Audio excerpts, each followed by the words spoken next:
الحمدللہ رب العالمین والصلاة والسلام علی سید الانبیاء والمرسلین اما بعد فاعوذ باللہ من الشیطان الرجیم بسم اللہ الرحمن الرحیم وقرن فی بیوتکن صدق اللہ العظیم، اور اپنے گھروں میں ٹھہری رہو۔ آج کا جو میرا عنوان ہے وہ ہے اسلام نے عورت کو کیا نہیں دیا۔ درود پاک کی فضیلت نبی اکرم نور مجسم شاہ آدم و بنی آدم سیاہ لا مکاں شب اسرا کے دھولا مصطفیٰ جان رحمت صلی اللہ علیہ وآلہ وسلم نے ارشاد فرمایا، تم مجھ پر درود پاک پڑھ کر اپنی مجالس کو راستہ کرو، بے شک تمہارا درود پاک پڑھنا بروز قیامت تمہارے لیے نور ہوگا۔ صلو علی الحبیب صلی اللہ تعالی علی محمد صلی اللہ علیہ وآلہ وسلم۔ پڑھیے، الصلاۃ والسلام علیک یا رسول اللہ وعلی آلک واصحابک یا حبیب اللہ۔ اللہ پاک کے فضل و کرم اور اسلام کی آمد سے اور بانی اسلام کے آنے سے عورت کو معاشرے کے اندر ایک بلند مقام حاصل ہوا۔ اسلام نے عورت کو معاشرے کے اندر اس کا درست مقام دلوایا۔ عورت کو مرد کے لیے صرف راحت کا ہی ذریعہ نہیں بتایا، بلکہ اس پیارے دین اسلام نے عورت کی عزت اور عصمت کی حفاظت بھی کی۔ اس کی عزت اور عصمت کی حفاظت کے لیے اللہ پاک نے اس کے اوپر پردے کو لازم کیا۔ قرآن مجید اس کے متعلق کہتا ہے، اور اپنے اوپر اپنی اوڑھنیاں ڈالے رہو، یعنی کہ اپنے چہرے کو چھپاؤ۔ اور اس کے علاوہ جو عورت ہے اس کو آزاد نہیں چھوڑ دیا کہ وہ جس مرد سے چاہے تعلق بناتی پھرے، بلکہ اس عورت کو گھر کی زینت بنایا، گھر کی ملکہ بنایا، نہ کہ بازار کی، نہ کہ پارک کی، نہ کہ مارکیٹ کی ملکہ بنایا، گھر کی ملکہ بنایا۔ تو اس کے متعلق قرآن مجید کہتا ہے، وَقَرْنَ فِي بُيُوتِكُنَّ، اور اپنے گھروں میں ٹھہری رہو۔ تو دین اسلام نے عورت کو مزید چار چاند لگانے کے لیے اس کو اتنے عظیم الشان رشتے عطا کیے، اس کی پہچان کروائی، یعنی کہ اس کا باپ ہے، اس کا بھائی ہے، اس کا شوہر ہے، اس کا بیٹا ہے، جو اس سے بے پناہ محبت کرتے ہیں، اس پر اپنی جان وارتے ہیں، اس کے لیے محنت مشقت کرتے ہیں، روزی کماتے ہیں، رزق کماتے ہیں۔ اس کے علاوہ دین اسلام نے اسے دیگر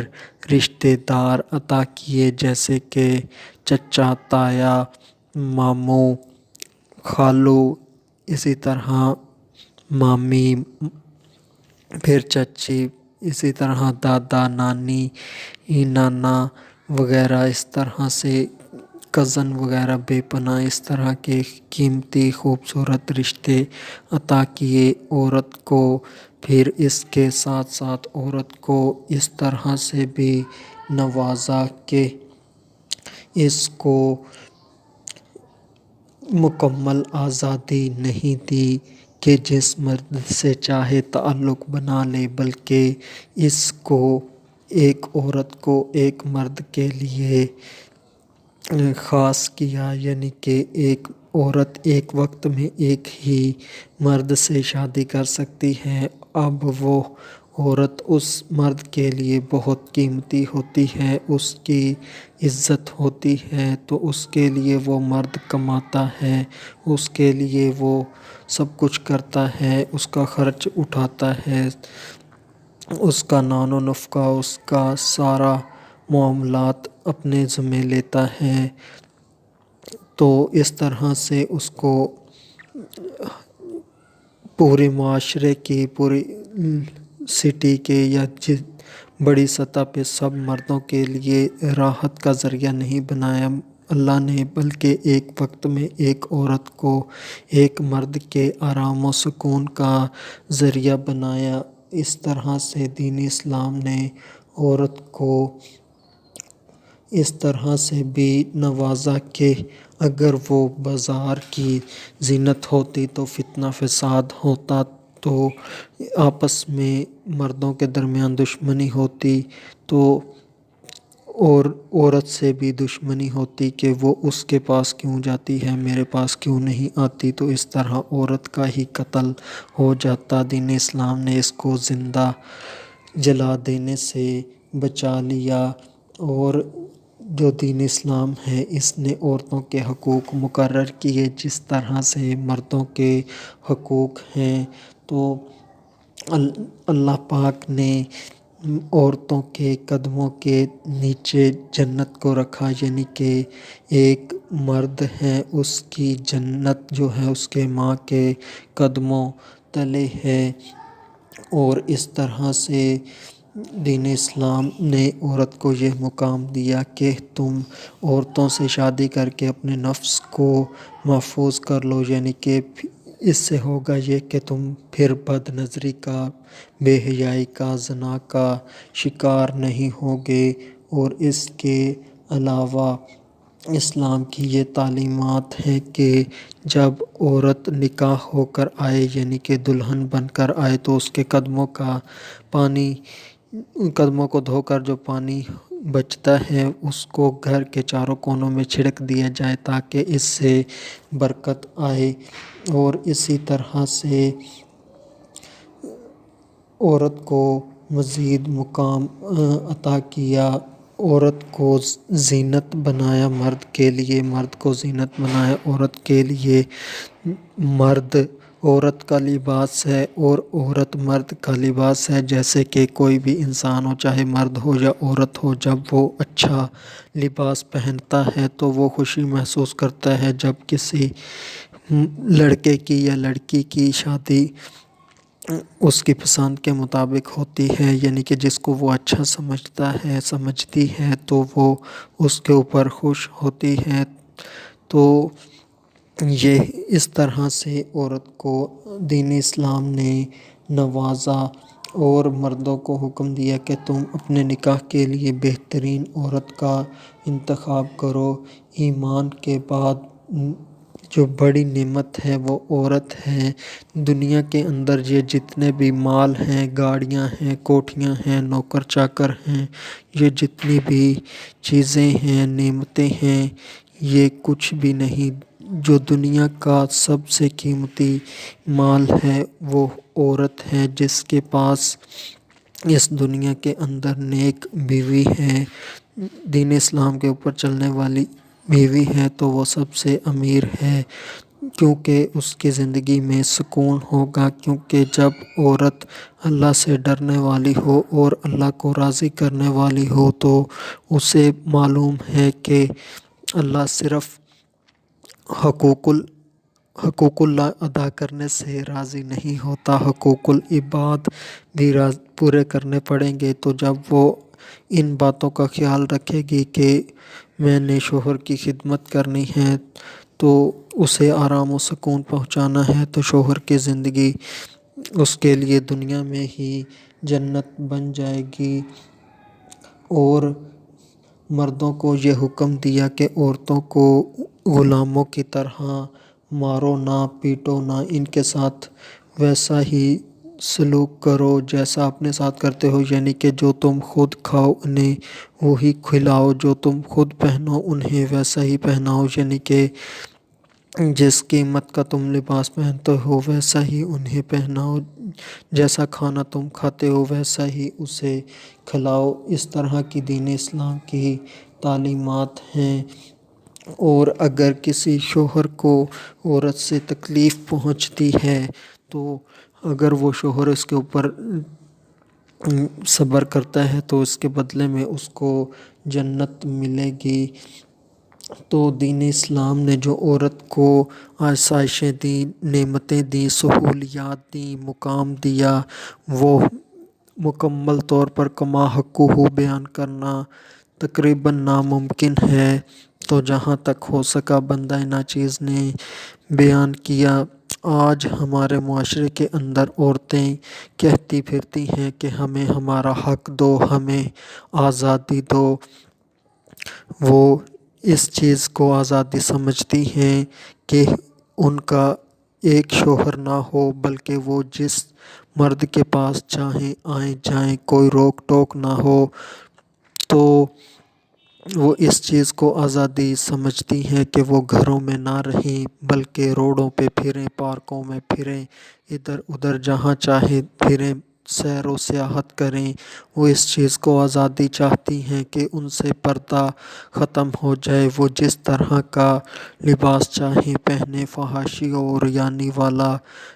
ننگے پن والا لباس پہنے۔ وہ اس طرح کی آزادی چاہتی ہیں کہ کوئی ان کے اوپر روک ٹوک نہ ہو، کوئی انہیں پوچھنے والا نہ ہو، وہ جس طرح دل چاہے زندگی گزاریں۔ آج ہمارے معاشرے کے اندر جو ہے، اگر عورت اپنے شوہر کو ستاتی ہے تو شوہر کو اس پر اجر ملتا ہے، مگر یہی بات اگر یورپ میں دیکھی جائے تو وہاں پر اگر عورت کی طرف سے مرد کو تکلیف پہنچے تو عورت کو کرنٹ کے جھٹکے دیے جاتے ہیں، بدترین سلوک کیا جاتا ہے، اس کا خون نکالا جاتا ہے، اسے بری طرح سے مارا پیٹا جاتا ہے۔ جس طرف یہ مسلمان عورتیں جانا چاہتی ہیں اس طرف تو ظلم ہی ظلم ہے، ادھر سے ہی تو یہ عورتیں اس طرف یعنی دین اسلام کی طرف آئی ہیں۔ جب 1450 سال پہلے دین اسلام نہ تھا تو عورت کے ساتھ یہی تو سلوک ہوتا تھا کہ اسے پاؤں کی جوتی سمجھا جاتا تھا، اس کے ساتھ جیسا سلوک مرد کرنا چاہتا تھا کرتا تھا، اس کے اوپر ظلم کرتا تھا۔ ایک عورت کئی مردوں کی خواہش کا ذریعہ ہوتی تھی۔ تو اس طرح سے معاشرے کے اندر عورت کو کوئی بھی رشتہ نہیں ملتا، یعنی کہ نہ اسے پتہ ہوتا ہے کہ میرا باپ کون ہے، نہ اسے پتہ ہوتا ہے کہ میری ماں کون ہے، نہ اسے بھائی کا پتہ، نہ اسے بہن کا پتہ، اس کا کوئی رشتہ نہیں اس دنیا کے اندر۔ کیونکہ جو ایک ماں ہے وہ اپنی لذت حاصل کرنے کے بعد اس عورت کو اس نئی پیدا ہونے والی لڑکی کو کسی جگہ پھینک کر چلی جاتی ہے، اور کوئی خدا ترس اس کو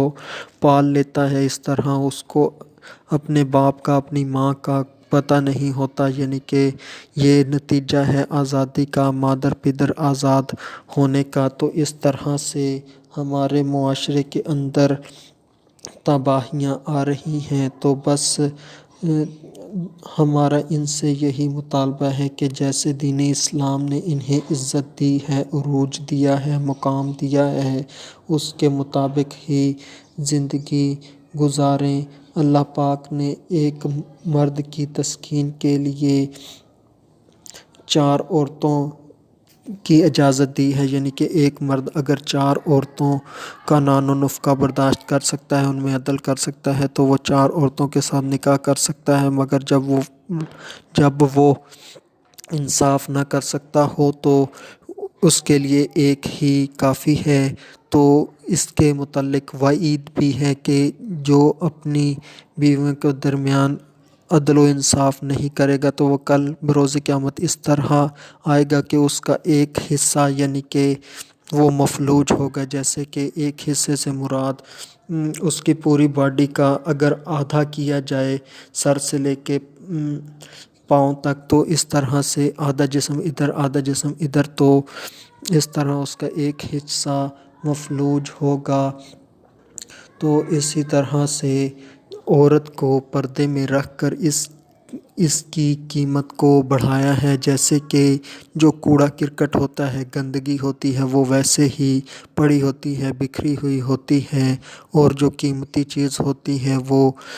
چھپی ہوئی ہوتی ہے، جیسے کہ ہیرے جواہرات کو چھپا کر رکھا جاتا ہے سیف کے اندر، الماری کے اندر، ڈبیا کے اندر، ایک مضبوط عمارت کے اندر۔ اسی طرح عورت کو بھی قیمتی بنایا، اس کو گھر کی چار دیواری میں رکھا، اس کو پردے سے حفاظت کی، یعنی کہ اس کی اس سے عزت و عظمت اور زیادہ بڑھ گئی۔ اگر وہ جیسے مغربی لوگ ننگے پھرتے ہیں، تو آج بھی دنیا کے اندر ایسے لوگ پائے جاتے ہیں جن کے جسموں پر لباس نام کی کوئی چیز نہیں، تو وہ جانوروں جیسی زندگی گزارتے ہیں، جس کا دل چاہتا ہے، جس کے پاس چلا جاتا ہے، چلی جاتی ہے، اور اپنی نفس کی، اپنی شرمگاہ کی لذت پوری کر لیتی ہے۔ اس کے اندر کوئی بھی برائی نہیں سمجھی جاتی۔ اور اسی طرح سے جو آزادی کا نعرہ لگایا جاتا ہے، کتبے اٹھائے جاتے ہیں، روڈوں پہ نکلا جاتا ہے، اور دین اسلام، مسلمان کہلانے کے باوجود بھی دین اسلام کی باتوں سے بیزاری، نفرت کی جاتی ہے، اور اسلامی شعار، داڑھی کا، دستار کا مذاق اڑایا جاتا ہے، اور انہیں برا سمجھا جاتا ہے۔ ان عورتوں کو ہی تو دین اسلام نے عزت دی، مگر دین اسلام نے جو انہیں عزت دی، وقار دیا، وہ انہیں اچھا نہ لگا، اور دین اسلام کے خلاف ہی چل پڑیں۔ آج انہیں جو دین اسلام نے محبتیں دیں، عزتیں دیں، جیسے کہ جب ایک عورت کی شادی ہوتی ہے، اس کو دین اسلام میں پتہ ہوتا ہے کہ یہ میرا باپ ہے، یہ میری ماں ہے، یہ میرا بھائی ہے، تو یہ میرا شوہر ہے، یہ میرا بیٹا ہے۔ حالانکہ جو مغربی ممالک ہیں، ان کے اندر عورت کو اس قسم کا کوئی رشتہ نہیں ملتا، کچھ بھی پتہ نہیں ہوتا، اس سے کوئی محبت کرنے والا نہیں ہوتا، اس کے ناز و نخرے کوئی اٹھانے والا نہیں ہوتا، وہ سارے کام خود کرتی ہے، حتیٰ کہ سخت ترین مشقت والے کام جو اس صنف نازک کے لیے نہیں ہیں، عورت کی نسوانیت کے لیے نہیں ہیں، وہ کام بھی اسے کرنے پڑتے ہیں، سخت سے سخت کام کرنے پڑتے ہیں، کیونکہ اس نے اکیلی ہی اس دنیا کے اندر سروائیو کرنا ہوتا ہے، اکیلی ہی زندگی گزارنی ہوتی ہے، اور وہ تو وقتی طور پر ایک دوسرے کی لذت کا ذریعہ ہے، اور دین اسلام ایسے رشتے عطا کرتا ہے جو تا حیات چلتے ہیں، یعنی کہ شوہر ساری زندگی اس کے ساتھ رہتا ہے اور اس کی ضروریات پوری کرتا ہے، تو اس طرح سے اس کو معاشرے کے اندر مقام دیا جاتا ہے، اس کے قدموں کے نیچے جنت کو رکھا گیا، اس کو ایک مرد کے لیے بنایا گیا، اس کو برکت کا ذریعہ کہا گیا، اس سے نسل انسانیت کی بقا ہے، اسی سے دین کائنات کے اندر رنگ ہے، تو یہ سب کچھ دین اسلام کی بدولت ہی عورت کو ملا۔ آخر میں اللہ تبارک و تعالی سے دعا ہے کہ اللہ تبارک و تعالی ہمیں دین اسلام کے اوپر عمل کرنے کی توفیق عطا فرمائے، گناہوں سے بچائے۔ وما علینا الا البلاغ المبین۔